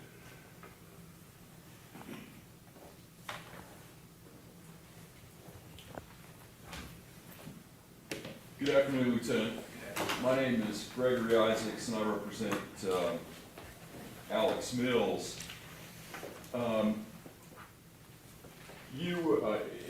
Aside from Alex Mills, you interviewed and spoke with a number of people, correct? Yes, ma'am. And in the course of your investigation, you spoke with Mr. Wardell Henley, who testified earlier today, correct?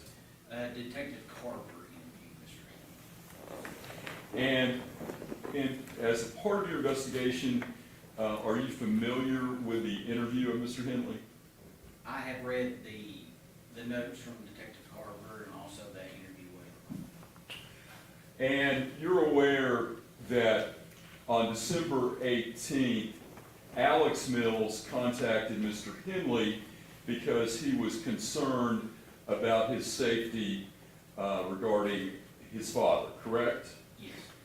And that Mr. Henley requested and took off a half day of work so he could be with Mr. Alex Mills as a result of Alex's concerns about his dad, correct? I did not know at the time that he took a day off. But That was new to me today. and you're also aware, are you not, that when Alex saw Mr. Henley later that evening, he said that his dad had touched him inappropriately, correct? Yes. And he also said that his dad tried to fight him, correct? Yes. And he also said to Mr. Henley that his father was his aggressor, correct? I'm trying to allow some leeway here, but he's just gonna ask everything Mr. Henley said. We've gone through that. You've asked Mr. Henley that. It's hearsay, clearly, at this point in time. I don't understand why we're regurgitating the same testimony we've already heard. Mr. Isaacs, your response to the hearsay objection. It goes to his credibility and his opinions from what he observed in his interrogation and interrogation techniques. He can certainly ask him about the interrogation, and we've heard from Mr. Henley. He can ask him about the questions he asked the defendant. He doesn't have to continue to ask about Mr. Henley's statements.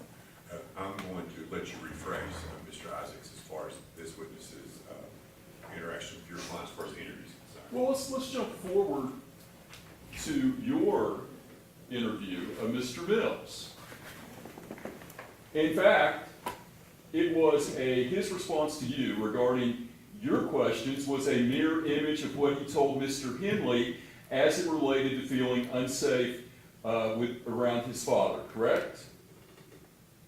A mirror image, I would have to. Similar. He likewise said to you he felt unsafe around his father, correct? Yes. And he told you that the reason he felt unsafe is because his dad touched him inappropriately, correct? Yes. And he told you that he touched him inappropriately on more than one occasion, correct? Yes. He told you that, in fact, on this occasion, that he felt he had been, quote, raped when he got out of the shower, correct? Yes. He told you that on other occasions, he had been sexually molested by his father, correct? He didn't use those terms. His father had touched him inappropriately. And he told you that it made him feel uncomfortable, correct? Yes. And in fact, you felt he was sincere because you said, this is a place where you could feel safe, correct? Did I believe he was telling me the truth? Well, I said you felt he was being truthful because you told him that this is a place where he could be safe, He correct? could be safe, but that it, And you Has said, to be able to answer the question, Your Honor. Let him finish, Mr. he is a very safe place for him to be. Did I believe him when he told me that was going on? No, I didn't believe it. told him you were going to get him help. Yeah, it also is. Well, okay, if you didn't believe it, then why did you take the time, the money, and the expense to get a rape kit done? You have to be 100% sure. Well, you were sure enough when he told you that he had repeatedly been molested and raped that you ordered a forensic examination done on Alex Mills, correct? Yes. And you would agree with me that this theme of being molested, uncomfortable, around his father was the same information related to Mr. Henley that same day, prior to your interview, correct? It's similar information, yes. And you would agree with me that Mr. Alex Mills told you that his father had a significant drinking problem, correct? Yes. And he told you repeatedly that part of the reason he felt uncomfortable was his father's behavior when he was intoxicated, correct? Yes. And you looked at the reports, I believe exhibits 28 and 29 that the state just asked you about. And it's true, is it not, that the blood alcohol level for David Mills was within .002 of being 3 times the legal limit for intoxication. It was 283. Tony Mills. Tony Mills. Yes. We know that he was intoxicated, correct? Yes. And we know that Alex told Mr. Henley that his father had started an altercation, correct? Your Honor, objection again to what he told Mr. I'll withdraw the question. You had experience with individuals based on your knowledge and experience that are 3 times over the legal limit for intoxication? I'm sure I have. Yeah. And they act in a way that is, would you agree, irrational, It depends on the individual. aggressive, Depends on the individual. sexually aggressive? I don't know about that. And you would agree with me that Alex Mills' demeanor throughout the course of this investigation was bizarre, correct? I felt that it was bizarre, yes. He cried, Yes. laughed, Yes. was consistent in his dad touching him in a way that made him feel uncomfortable, correct? Correct. And we know from exhibit number 29 that his behavior was not attributed to drugs, correct? Exhibit 29. The tox report for David Alex Mills. Yes. And the state asked you about that, and you've reviewed it, and you know it was negative for opioids, correct? Correct. It was negative for methamphetamine or methamphetamine metabolites, correct? Correct. It was negative for any other scheduled drug, correct? Correct. It was negative for ethyl alcohol, correct? Correct. And the only positive on the toxicology report as it relates to my client was THC, correct? Correct. And we know that THC, based on your knowledge, experience, and training, is not something that typically causes one to act in an aggressive, violent manner, correct? THC alone or what it might be mixed with? THC was my question. I think it depends on the individual based off my experience. So, one thing we know, prior to your interview, Mr. Alex Mills said that he felt unsafe around his father, correct? I want to object to ask and answer for the seventh time. I'll withdraw it. That is asking the justice. Please withdraw. Please continue, Mr. We know that time and time and time again, during your interview, Alex Mills said he felt uncomfortable, correct? Around Same his father. objection, Your Honor. Sustained.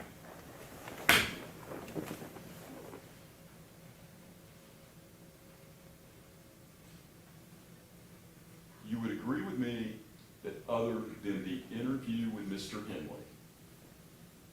you have no information as to what Mr. Alex Mills' mindset was on December 18th, Do I as it know relates to his father, on the 18th, Alex Mills' mindset? other than what he told Mr. Hensley? I do not. Nothing further. Judge, thank you. General, your redirect for Lieutenant. What kind of effect does methamphetamine have on a defendant in your training and experience? Objection to relevance, there is nothing. Your Honor, the The tox- defendant can I- admitted if I- in his can I statement finish that my- he used methamphetamine. The tox report is unequivocal that methamphetamines were not in his body. There's no foundation regarding what their half-life is, how long they stay in the system. I object. Your response. And Your Honor, on that note, there is no, in fact, there is absolutely zero evidence about the half-life. And so counsel's relying on what he believes to have been the potential half-life by arguing the absence of it means he didn't use it. It could have been out of his system, because we don't have any evidence of the half-life, as he's arguably pointed out. So he's admitted methamphetamine use, and it's relevant, since we've talked about how alcohol affects him. His dad, who's now been stabbed multiple times to death, what methamphetamine might have on a person. Calls for speculation.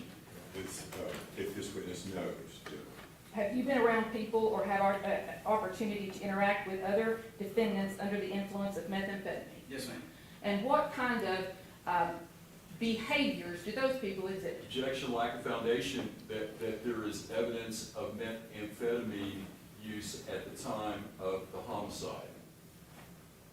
General, specifically as to that objection, is it your same argument? The argument is, and I can ask another question. Please, if you'd Did rephrase. the defendant ever admit to you during his statements to you that he used methamphetamine? Yes, ma'am. And what kind of, if you were looking at the defendant and trying to determine from his behavior whether you thought he'd used methamphetamine, what kind of behaviors would you expect to see? Same objection. And Your Honor, the Overrule. Answer the question, please, if you can. I'm sorry, ma'am. Can you rephrase? question is, what kind of behaviors have you seen exhibited by people under the influence of methamphetamine? Off my years of experience, people that are on methamphetamine, they do not sleep, can be very agitated, and they can become violent. How about, are they clear-headed? No, ma'am. Are they foggy-minded? Yes, ma'am. Do they have difficulty remembering? Object leading. Stay. Any others?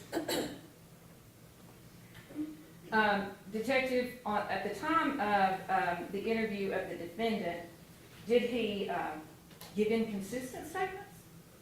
Do you guys give inconsistent Did the statements? defendant give inconsistent statements during your interview with him? When he described being raped, how did he describe it? He described being raped as his dad touching his leg and touching his chest. And how old is the defendant? 20. I have to look, can't remember his exact age. Late 20s? 28, 30. He didn't seem able to describe to you what rape was. He did not. Did he particularly describe to you a rape having happened to him? a legal rape. Did he No, ma'am. describe that to you? He did not. I asked him the definition of rape, and he said that taking advantage of someone. His description of rape was making him feel uncomfortable by touching his leg and touching his chest. And in fact, you all tried to give him the opportunity, didn't you, to have a rape kit conducted? Yes. Did he comply with that? No, ma'am, he did not. Were you all able to collect a rape kit from him? No, ma'am. Did he want to do a rape kit when he got to the hospital? When he refused. That's all, thank you. You need to read across, Mr. Isaac. No, Your Honor. Lieutenant, thank you. You can have your seat back with the generals. Generals, who'd be your all's next witness, please? Your Honor, the state calls Chad Simpson. Who'd call Officer Simpson, please?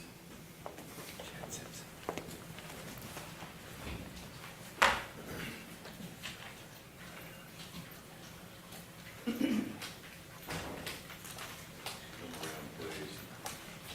You've been previously sworn, you may step up, have your seat.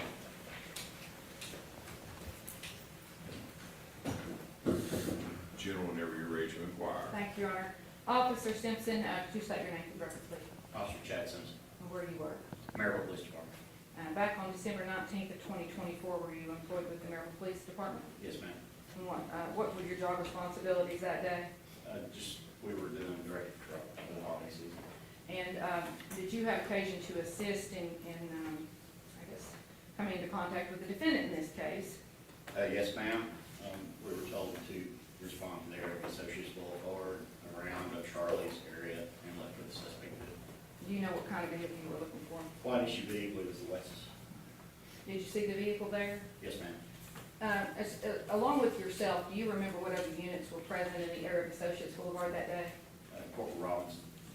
Was your chief nearby? Yes, ma'am. He actually got initial contact with it. Can I approach the witness? You may You recognize the exhibit be to 30, General. 30. Yes, ma'am. Is that the vehicle you came into contact with that day? Yes, ma'am. I know there's a significant amount of damage to it. I want to ask you about that, if you don't mind. Yes, ma'am. We offer that as 30, Your Honor. Any objections, proper 30, Mr. Isaac? Thank you. When you first saw the vehicle, where was it? It was coming from the area of the Alcoa Municipal Building on Associates Boulevard. I believe it's at the dead end there. Coming around the corner at a high rate speed toward Hall Road. What kind of unit were you in? Marked Durango, And do you remember Officer Robinson, what kind of unit he was in?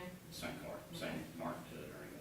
And when you saw the vehicle, what did you do? That's a kind of a split roadway there, and I saw it coming at a very high rate of speed in my direction. I didn't want it making access to Hall Road because of the high rate of speed. It was attempting to flee from Cheapers. And what time of day was it? I don't recall exactly. I think it was 4:35, but I'm not sure. It's up in the evening. And was it still daylight outside or getting a little bit darker? It was daylight. All right. So did you actually manage to get this vehicle stopped? Did it stop on its own? It did not stop on its own. When I blocked the vehicle, the front of my patrol unit struck the driver's side of the suspect vehicle. Did it come to a stop then? No, ma'am, it continued on, and I don't remember the side street that runs over to Kings Court toward US Food, but it continued on that road until Corporal Robinson attempted to pit it. Was that successful in stopping the vehicle when the second patrol car hit it? Yes, it actually came to rest across Kings Court into kind of the grass area. And once the vehicle had stopped, were you all able to determine who was driving the vehicle? Yes, ma'am. Was that person present in the vehicle? I sit directly across from him. And the record has identified the defendant, Your Honor. Record was so reflective that witness identified the defendant, Mr. David Alexander Mills. Officer Simpson, you probably don't have any reason to remember or recall, but did the defendant say anything to you at that time, or do you remember? Nothing that I recall. That's all I have at this time. General, thank you. Mr. Isaac, any questions for Officer Simpson? I have no questions of this witness. Very well. Thank you. May he be excused, General. Yes, Your Honor. Officer Simpson, you're released from your subpoena. Thank you so much. Who'd be the next witness, General? Officer Clayton, Detective Clayton Hall. Detective Hall, please.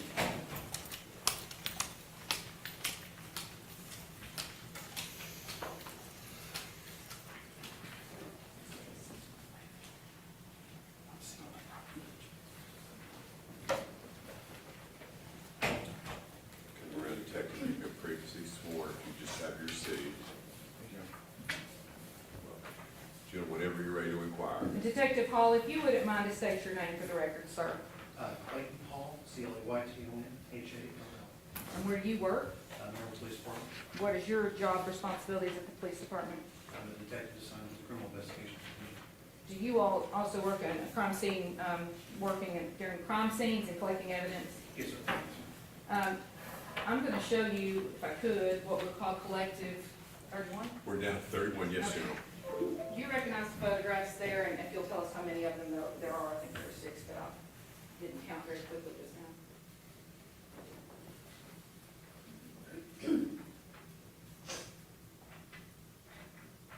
Yes, ma'am. Yes, General, there are 6 photographs here. Have you recognized those? I do. Who took those? I took these photographs. Where were those taken? These were in the interview room at Maryville Police Department. And we just watched an interview a few minutes ago with the defendant in this case. Time-wise, when were these photographs taken as it relates to that first interview of the defendant? I don't mean like the time of the day, I just mean, was it in the middle of the interview? I believe it was close to the beginning. Okay.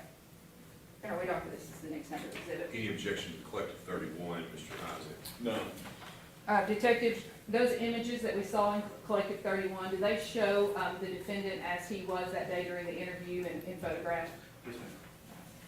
Anything specific about them that you noticed, the defendant that you noticed that day? Noticed there was apparent blood staining on the subject's jeans. And there was obvious swelling to the right hand, as well as some abrasions and scratches to it. Okay. Do you have an opportunity to process the vehicle that Chad Simpson and Nathaniel Robinson stopped at Associates Boulevard in this case? I did. Did you collect evidence from that vehicle? I did. I'm going to show you what we're called Collective 32. 32. Do you recognize the 2 photographs here, Detective? Yes, I did. What are those photographs of? The photograph to my left is the identification of the victim, David Anthony Mills, Okay. which was located on the passenger floorboard of the vehicle. The other photograph is the other items I located in that same proximate area of the floorboard of the defendant's vehicle. All right. And we'd offer these as 32, right? No objection, Mr. Isaac. None. So received. I know that in the one that has the money as well as the wallet and the driver's license, there's some type of money, a receipt, some type of debit card, and then there's another particular ID of some kind. What is that? Directly above the driver's license belonging to Anthony Mills, there is a military United States Uniform Services ID in the name of David A. Mills. There's a purple $100, 100 peso bill from the Philippines, and a debit card, probably from basically Cash App with the names Mills. Section 40, that's what the exhibit drawings. Detective Hall, I know you were involved with processing the scene at Old All's Ferry, is that correct? Yes. Did you have occasion to examine the body itself before it was moved? I did. How was the body positioned or covered when you saw it? The body was on the bed, apparently laying on his right side. It was covered by a off-white comforter with obvious blood staining on it. And did you collect a number of things from that scene? I did, yes. And I know we've actually introduced previously some TBI reports as it relates to toxicology and alcohol. Do we have any DNA-related results from the TBI returned to you all yet? I believe those results are still pending. That's all I have to Mr. Isaac, any cross-examination for Detective Hall? Briefly, Detective Hall, my name is Gregory Isaacs. I represent Alex Mills. As part of your investigation, did you interview Mr. Wardell Henley? I did not, no. My involvement in the case was strictly processing and privacy. And in terms of the last 2 exhibits with the wallet, license, things that were in the floorboard of the vehicle, you were aware that Mr. Alex Mills lived with his father, David Mills, correct? I was aware that, yes, that And you have no information, opinion as to when those items were left in the car, correct? No, sir. Nothing further? Thank you, Mr. Isaacs. Jill, can you redirect for the detective? No, thank you. Counsel, may he be excused? Yes. Detective, you're free to go if you so choose. All right, who's the next witness? Your Honor, that's the state's case for probable cause. Very well, state having arrested Mr. Isaac and still your posture, there are no witnesses to rebut the issue of probable cause, nor is your client to testify to that end. Correct. Argument, please, counsel. Thank you, Your Honor. Your Honor, respectfully, the state believes that based on the proof, one of the two scenarios is before this court. Scenario one is that the defendant, Alex Mills, gets out of the shower. The decedent, Tony Mills, rubs his thigh, at which point Alex decides to put on a pair of jeans, put on a t-shirt, put on a Titleist hat, put on a pair of shoes, stab his dad to death 17 times and beat him in the face, take his wallet and leave. Option two is that Alex Mills is in a very altered state of mind, very confused and not clear what's going on, and stabs his dad 17 times, beats him in the face, takes his wallet and leaves. Either one of these scenarios is criminal homicide based on the proof before the court, Your Honor. We respectfully ask the matter be bound over. Jill, thank you. Mr. Isaacs, your final word. To quote Samuel Clemens, Mark Twain, facts are stubborn things. And the toxicology report for Alex Mills clearly does not support and debunks the state's theory that this was a drug-induced homicide. To the contrary, the most important witness that this court has heard is from Mr. Henley. No one attacked his veracity, his credibility. He had no bias. And what you heard was Mr. Alex Mills reached out for help. Mr. Henley took the cry for help so seriously that he took off work, money out of his own pocket to be with his friend. Mr. Henley said, Alex said, my dad tried to fight me. He tried to touch me inappropriately. I felt unsafe. This is a case of sufficient provocation to cause a reasonable person to act in an irrational manner. And that theme emerged when he talked to Mr. Henley. It was a complete constant throughout the course of the interrogation. This is a case of manslaughter and provocation. Thank you. Generals, your final word. Those facts are stubborn, Your Honor. How about the fact that we can just watch the defendant on screen and observe his mannerisms, observe his speech? I submit that he is not in his right state of mind based on what I observed, but I'll let the court judge that for itself. I'll take the fact that he stated he used methamphetamine, that the trustworthy Mr. Henley said he's sweating like he jumped out of a pool in the middle of December 18th in the middle of the night, all of which the state believes bolsters the position that this is potentially drug-related. But regardless, he was stabbed 17 times and beat, and based on the statement, I do not believe that there is sufficient provocation for the actions that I believe the defendant has caused to Mr. Tony Mills, so we respectfully ask that the matter be bound over. General, thank you. Mr. Mills, please stand. Mr. Mills, at this time, I do find the probable cause exists. This matter is bound to the grand jurors for their further consideration as charged on the offense of criminal homicide. Your $1 million bond will remain as set. All special conditions of bonding the victim, the special bail bond conditions are also part and parcel of the bind over. We are going to hand out one additional item.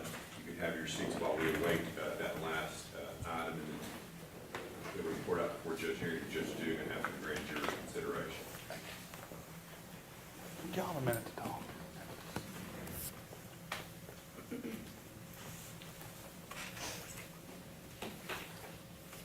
Councils, I will submit all the exhibits.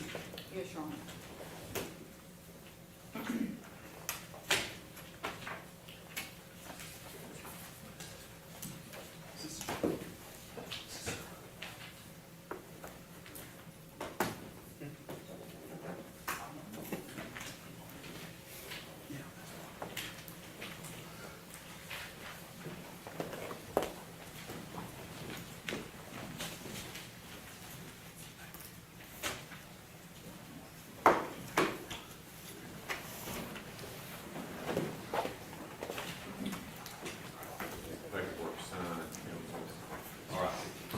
otherwise adjourned. Mr. Isaacs, did you and co-counsel need to speak with your client briefly before you can step back in the document? And I guess, do we need to wait to get this, we'll wait to get the clothing, the, Yes. okay. We'll step back.